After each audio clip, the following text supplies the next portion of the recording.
Damai sejahtera Allah Bapa yang melampaui segala akal, itulah kiranya menyertai hati dan pikiranmu di dalam Kristus Yesus Tuhan kita. Amin. Jemaat yang dikasihi oleh Kristus Yesus, firman Tuhan yang menjadi sukacita bagi kita pada ibadah Minggu pagi ini dikutip dari kitab 1 Tesalonik pasal 2 ayat 1 sampai dengan ayat 8. Demikian firman Tuhan. Kamu sendiri pun memang tahu, saudara-saudara, bahwa kedatangan kami di antaramu tidaklah sia-sia. Tetapi sungguh pun kami sebelumnya seperti kamu tahu telah dianiaya dan dihina di Filipi. Namun dengan pertolongan Allah kita, kami beroleh keberanian untuk memberitakan Injil Allah kepada kamu dalam perjuangan yang berat. Sebab nasihat kami tidak lahir dari kesesatan atau dari maksud yang tidak murni dan juga tidak disertai tipu daya. Sebaliknya, karena Allah telah menganggap kami layak untuk mempercayakan Injil kepada kami, karena itulah kami berbicara bukan untuk menyukakan manusia, melainkan untuk menyukakan Allah yang menguji hati kita. Karena kami tidak pernah bermulut manis, hal itu kamu ketahui, dan tidak pernah mempunyai maksud laba yang tersembunyi. Allah adalah saksi. Juga tidak pernah kami mencari pujian dari manusia, bahkan baik dari kamu maupun dari orang-orang lain, sekalipun kami dapat berbuat demikian sebagai rasul-rasul Kristus. Tetapi kami berlaku ramah di antara kamu, sama seperti seorang ibu mengasuh dan merawati anaknya. Demikianlah kami dalam kasih sayang yang besar akan kamu, bukan saja rela membagi Injil Allah dengan kamu, tetapi juga hidup kami sendiri dengan kamu, karena kamu telah kami kasihi. Demikian firman Tuhan.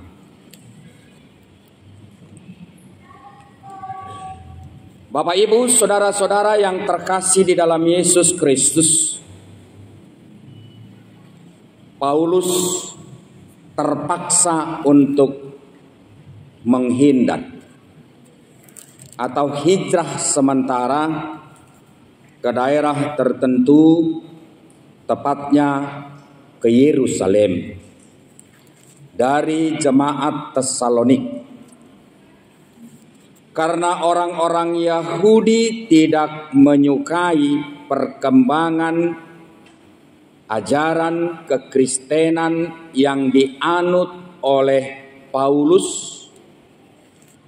dan sekaligus diikuti oleh orang-orang non-Yahudi jemaat Tesalonik. Demi menjaga hal-hal yang tidak diingini oleh Paulus, demi menjaga hal-hal atau hal yang membahayakan dari diri Paulus, jemaat yang ada di Tesalonik juga memberikan saran kepada rasulnya, kepada Paulus, untuk menghindar sementara. Lalu dalam proses penghindaran itu, dia menerima berita dari rekan kerjanya, yaitu adalah Timotius, bahwa jemaat yang ada di Tesalonik sedang berada di situasi kritis. di mana tekanan-tekanan atau intervensi aniaya dari kaum Yahudi yang tidak mengingini perkembangan ajaran yang mereka anut, tidak menyukainya. Lalu jemaat yang ada di Tesalonik dalam keadaan terpaksa bungkem dan tidak bisa memberikan kata-kata dalam menindaklanjuti kehidupan mereka ke depan. Kemudian Paulus memberikan penguatan, pendampingan, nasihat agar jemaat ini senantiasa bertumbuh dengan baik, agar senantiasa bersikap sabar, agar senantiasa bersikap mengasihi kepada orang-orang yang senantiasa menganiaya mereka, dan yang terutama tidak meninggalkan ajaran yang sudah diberikan oleh Paulus terhadap jemaat ini. Di samping ketidaksenangan dari kaum Yahudi terhadap jemaat Tesalonik, khususnya juga non-Yahudi, ada banyak bidat, ada banyak ajaran, ada banyak doktrin Bapak Ibu Saudara-saudara yang sedang berkembang ketika itu, dan ini adalah sesuatu yang perlu diwaspadai oleh jemaat ini dan juga perlu diwaspadai Paulus sebagai rasul pendiri daripada jemaat itu sendiri. Apakah bidat ajaran doktrin yang sedang berkembang dari sekte-sekte tertentu ketika itu? Bapak Ibu Saudara-saudara, ada sekte tertentu yang menyuarakan tentang parusia. Parusia artinya Bapak Ibu Saudara-saudara adalah menyangkut ajaran tentang kedatangan Kristus yang kedua kali. Sekte ini mengatakan bahwa Kristus akan segera datang dan dia akan menghakimi seluruh masyarakat manusia yang ada di dunia ini. Untuk itu tidak perlu lagi bekerja. Untuk itu tidak perlu lagi berusaha untuk meningkatkan taraf hidup. Bahkan ajaran ini menyuarakan tidak perlu lagi berbuat baik. Dunia ini akan segera kita tinggalkan dan tidak ada lagi yang perlu dipikirkan. Berkemaslah sebab kerajaan Allah, sebab kedatangan Kristus yang kedua kali akan segera tiba. Kemudian ajaran ini Bapak Ibu Saudara-saudara berkembang sampai kepada pemahaman tentang kekeliruan menyangkut soal bagaimana nantinya orang-orang yang percaya kepada Kristus itu setelah mati. Apakah ada surga? Apakah ada kehidupan yang kekal? Dan kemudian mereka mempertanyakan, lalu bagaimanakah orang-orang yang telah mati yang sebelumnya mereka belum menerima Kristus sebagai keselamatan bagi mereka? Bapak Ibu Saudara-saudara, jawaban untuk pertanyaan atau ajaran atau bidat ini bisa kita hubungkan kepada epistel yang sudah dibacakan oleh pemimpin liturgis kita barusan. Nah, Bapak Ibu Saudara-saudara, di samping aniaya, tekanan yang sangat luar biasa yang diperhadapkan kepada jemaat Tesalonik ini, ada berbagai tuduhan yang bersifat negatif terhadap Paulus, di mana orang-orang Yahudi menyebarkan hoak, menyebarkan berita-berita yang tidak benar dan sekaligus menjatuhkan popularitas dari diri Paulus dengan harapan jemaat yang ada di Tesalonik mengundurkan diri dan tidak lagi mempercayai segala bentuk ajaran yang diberikan oleh Paulus terhadap mereka. Golongan Yahudi mengatakan bahwa Paulus itu adalah nabi palsu. Paulus itu adalah rasul palsu yang hanya menginginkan materi, sesuatu dari diri jemaat Tesalonik. Dan dirinya adalah seorang pembohong yang melegitimasi segala ajaran yang dia sampaikan terhadap jemaat Tesalonik ini melalui jubah kebesaran yang dia pakai. Dan kaum Yahudi berusaha untuk mencuci otak dari jemaat Tesalonik ini supaya menjauhi dirinya dari Rasul Tuhan, yaitu adalah Paulus sendiri. Demikian Bapak Ibu saudara-saudara, di samping surat ini adalah bertujuan untuk memberikan penguatan kepada jemaat Tesalonik. Kalau kita perhatikan lebih dalam, justru surat ini juga adalah bagian daripada pembelaan diri daripada Paulus menyangkut soal kerasulannya. Coba kita perhatikan Bapak Ibu saudara-saudara yang terkasih, ada beberapa kali Paulus mengatakan kata tidak di dalam nats tersebut.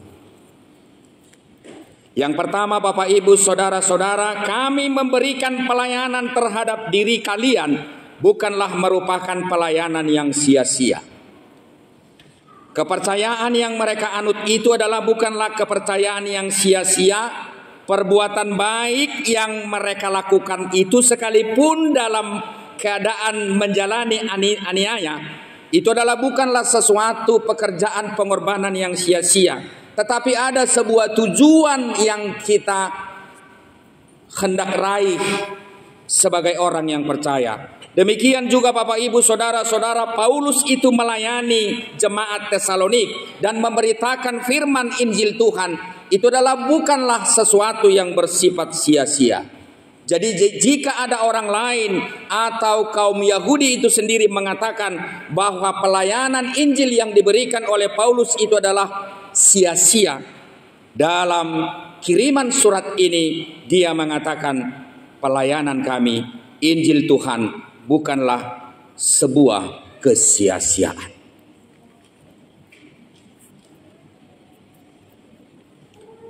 Yang kedua Bapak Ibu saudara-saudara, segala sesuatu yang boleh kami lakukan untuk jemaat ini tidaklah ditandai dengan sebuah kesalahan.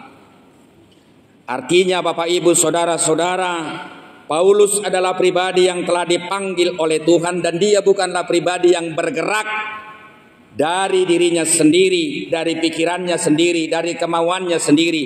Tetapi dia adalah murni Rasul Tuhan yang telah dipanggil oleh Tuhan dan dinyatakan Tuhan menjadi pribadi yang layak lalu dipakai oleh Tuhan.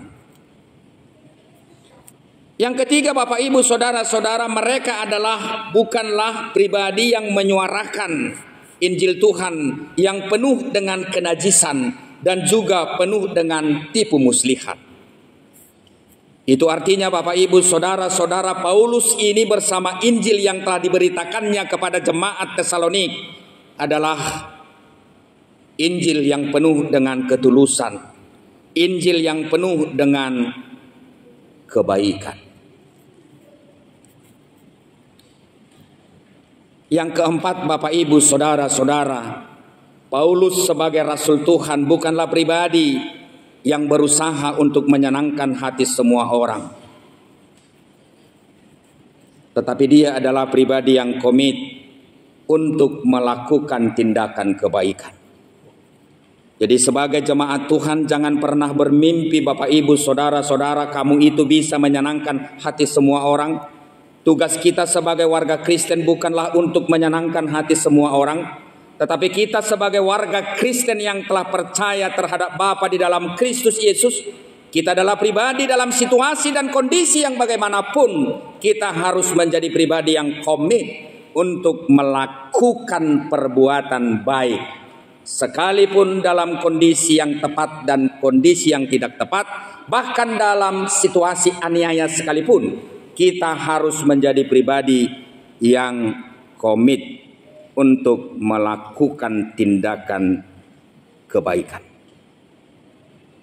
Yang terakhir Bapak Ibu saudara-saudara, Paulus dengan kerasulannya bukanlah pribadi yang berjalan di dalam keserakahan dan bukan pribadi yang lebih mementingkan kemuliaan pribadinya, tetapi dia adalah rasul yang memuliakan nama Tuhan. Bapak Ibu saudara-saudara, demikian suka duka yang dialami oleh Paulus ini menjadi pembelajaran yang besar bagi setiap pelayan Tuhan dan juga bagi jemaat-jemaat yang mempercayai Kristus. Di dalam Kristus itu sendiri kita bertanggung jawab untuk melakukan kebaikan, sebab kita telah terlebih dahulu menerima kebaikan daripada Tuhan. Kita menjadi pribadi yang terpanggil, baik pribadi yang dipanggil secara khusus, hamba-hamba Tuhan, Bible Pro, diakones, guru huria, atau yang lain-lain itu. Tetapi kita juga sebagai warga Kristen yang telah diselamatkan di dalam Kristus Yesus. Kristus dan keselamatan itu sendiri menjadi pribadi yang telah merubah sikap dan tindakan kita, dan tepatnya telah diubah, dibaharui budi kita oleh Kristus sebagai pribadi yang telah menyelamatkan kita. Jemaat yang dikasihi Kristus Yesus, terkadang dalam suka duka pelayanan tidak ada sebenarnya teman yang setia, dan tidak ada musuh yang setia. Tetapi yang kekal itu adalah komitmen untuk senantiasa berbuat baik. Untuk itu Bapak Ibu saudara-saudara, apa yang boleh kita petik melalui nats khotbah kita pada pagi hari ini, dan itu adalah berbuah dari pengalaman yang sangat luar biasa yang dihadapi oleh Paulus ketika jemaat yang dia pimpin diperhadapkan dengan aniaya,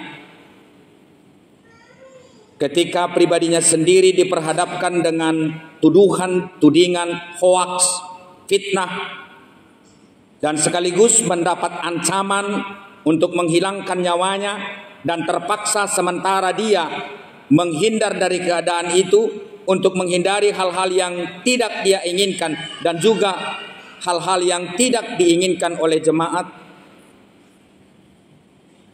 Apa yang boleh kita ambil dari pelajaran perjalanan proses penginjilan ini dihubungkan dengan hamba Tuhan? Yang pertama, Bapak Ibu saudara-saudara yang terkasih, sekalipun dalam penderitaan aniaya, sebagai jemaat yang percaya dan diselamatkan oleh Kristus Yesus, senantiasalah tak gentar untuk melakukan tindakan kebaikan. Keunang sumurut, jangan terpatah-patah, jangan bersifat temporer. Kita ini terkadang bisa saja satu semester adalah menjadi pribadi yang memberikan hati untuk gereja, yang memberikan hati untuk perbuatan baik. Tetapi ketika kita diperhadapkan dengan berbagai tantangan dalam hal melakukan perbuatan baik itu, dalam hal memberikan hati untuk pengembangan pelayanan di gereja di mana kita menerima firman Tuhan, lalu kita berhenti. Ini tidak baik. Jadi komanaodo edang murah mangulahon na denggani dak sude jolma maparhagioti na denggan. Jadi tidak semua orang cinta dengan kebaikan. Malah di balik itu ada orang yang menginginkan hal-hal yang jahat itu bisa timbul, dan itu bisa menguntungkan pribadinya sendiri. Dan pekerjaan kita bukan untuk menyenangkan hati orang. Tujuan hidup kita atau tujuan iman kepercayaan kita, dan kita bertugas mengaplikasikan itu dalam kehidupan keseharian kita, adalah untuk berbuat baik. Jeunang hirim rohamboi pasonak kon rohani jolma jala ulom mudangi ulaonmu mangulahon nadengga. Di situasi dohot kondisi na songod dia pe ulahom madadenggan. jala ulaun nadenggani dang nalau pasonak rohani jolma. Tanggung jawab mudoi songon halak na porsea naung majalo nadenggan sian debata. Ya. Jadi jangan tanya orang lain apakah kau senang ketika aku melakukan seperti ini. Jangan. Dan jangan menjadikan orang lain menjadi pribadi yang terdakwa atau kamu mengharapkan balas jasa dari orang-orang yang menerima perbuatan baik kepada dirimu. Sebagai orang Kristen yang telah menerima perbuatan baik dari Kristus, lakukan tindakan kebaikan kepada semua orang tanpa menjadikannya menjadi pribadi yang terdakwa. Dan jadilah pribadi yang merdeka melakukan perbuatan baik. Ini sangat perlu. Yang kedua, Bapak Ibu Saudara-saudara, Paulus mengibaratkan pelayanan yang dia lakukan dalam jemaat Tesaloniki itu sama seperti seorang ibu yang senantiasa mengasuh anak-anaknya. Itu bisa kita lihat dalam nats itu sendiri. Tetapi kamu berlaku ramah di antara kamu sama seperti seorang ibu mengasuh dan merawat anaknya. Bisakah Bapak Ibu Saudara-saudara kita mengukur sebesar apakah kasih dari seorang ibu terhadap anak-anaknya? Apakah seorang ibu lepas dari berbagai tantangan, sakit hati, air mata, dari sikap dan perilaku dari beberapa anak atau seorang anak terhadap dirinya? Tidak bisa lepas. Tapi pernahkah seorang ibu mengatakan dan memutuskan di dalam dirinya bahwa dia tidak akan lagi memberikan perhatian dan kepedulian terhadap anaknya sekali ketika dia diperhadapkan dengan berbagai tantangan, sikap yang tidak baik dari beberapa anak yang sedang diasuhnya? Tidak pernah.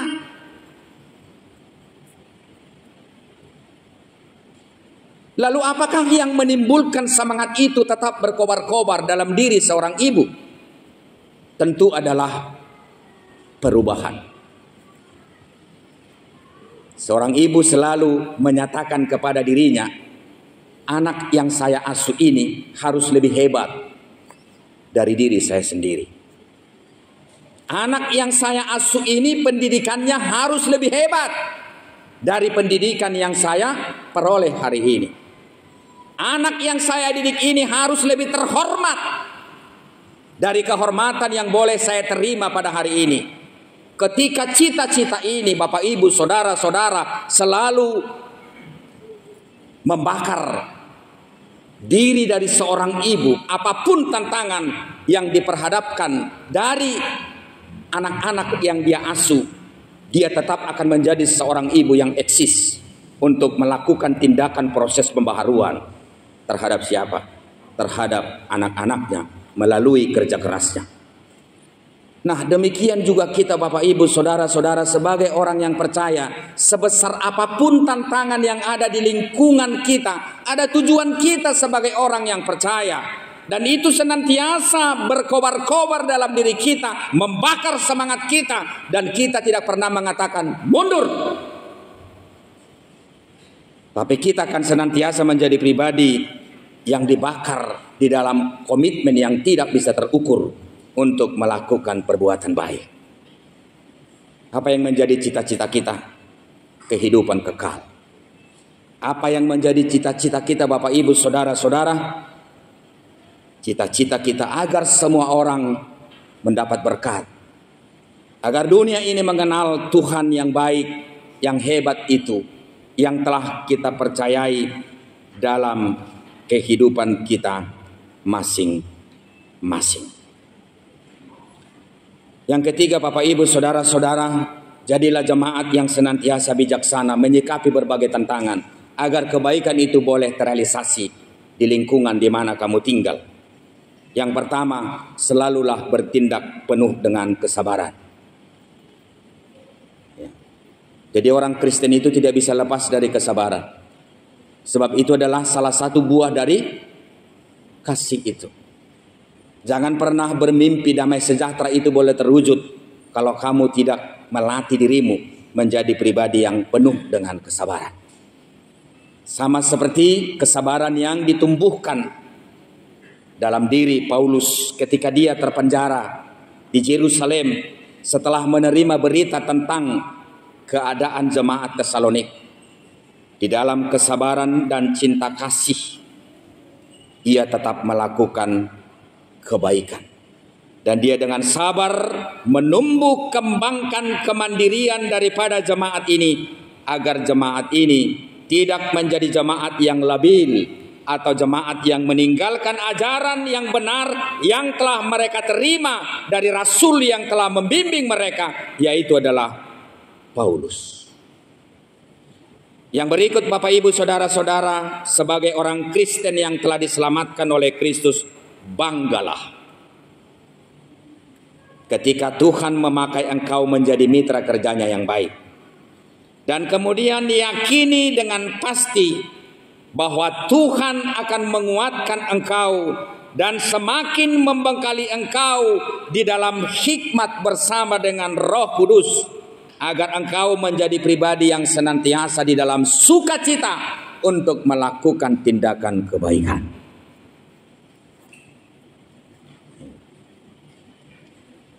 Yang terakhir Bapak Ibu Saudara-saudara, sampai engkau menangis, lakukanlah senantiasa kebaikan itu.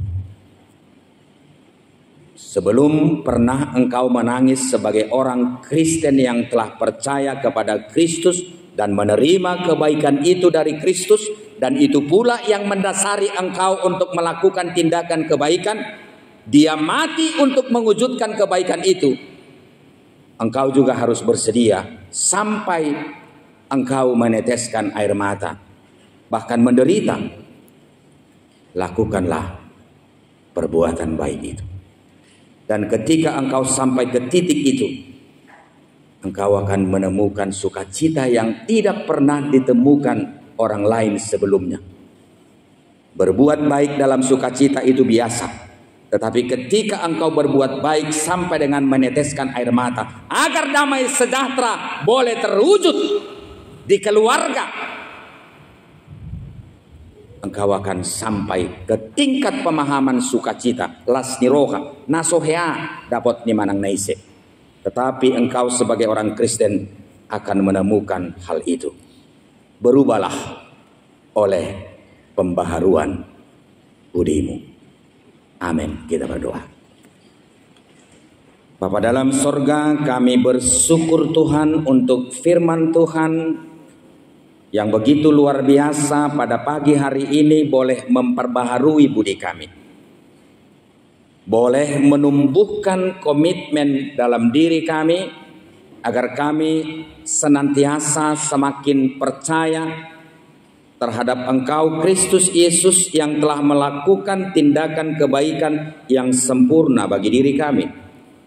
Bukan hanya menyangkut soal keselamatan dan kehidupan yang kekal, tetapi di dalam Kristus Yesus kami ditempah menjadi pribadi yang senantiasa tahu hal yang baik itu apa, dan bagaimana kami menindaklanjuti itu dalam proses keberlangsungan kehidupan keseharian kami. Berbuat baik tidak gampang, karena tidak semua orang menyukai kebaikan. Tujuan hidup kami bukanlah untuk menyenangkan hati semua orang, tetapi tugas kami sebagai orang Kristen, kami akan menjadi pribadi yang senantiasa komit untuk melakukan kebaikan. Tidak ada musuh yang setia, tidak ada sahabat yang setia dalam menindaklanjuti kebaikan. Tetapi yang setia itu adalah cinta kasih, kepedulian, dan komitmen untuk senantiasa melakukan tindakan kebaikan. Ajarlah kami Tuhan agar menjadi pribadi yang senantiasa sabar, penuh cinta kasih, dan kami mau dalam kondisi dan situasi yang bagaimanapun, kami akan menjadi pribadi yang gencar untuk melakukan kebaikan. Karena Roh Kudus-Mu senantiasa membakar semangat kami oleh kebaikan yang telah Tuhan terlebih dahulu lakukan terhadap diri kami, sampai dengan meneteskan air mata. Dalam kondisi aniaya, penderitaan sekalipun, jadikan kami Tuhan menjadi pribadi yang berkenan untuk melakukan kebaikan, agar kami mendapatkan sukacita yang bermutu dan teruji. Kami bersyukur Tuhan dan bangga ketika Tuhan boleh memakai kami menjadi mitra kerja-Mu. Dan kami yakini Roh Kudus-Mu akan memampukan, menguatkan, dan memberikan hikmat dan pengertian dalam hal menyerahkan diri kami menjadi pribadi yang boleh Tuhan pakai untuk melakukan tindakan kebaikan. Terima kasih Tuhan untuk firman-Mu pada pagi hari ini. Kami akan membuka hati kami agar Engkau membaharui budi kami masing-masing. Di dalam Yesus Kristus kami berdoa dan mengucap syukur. Amin.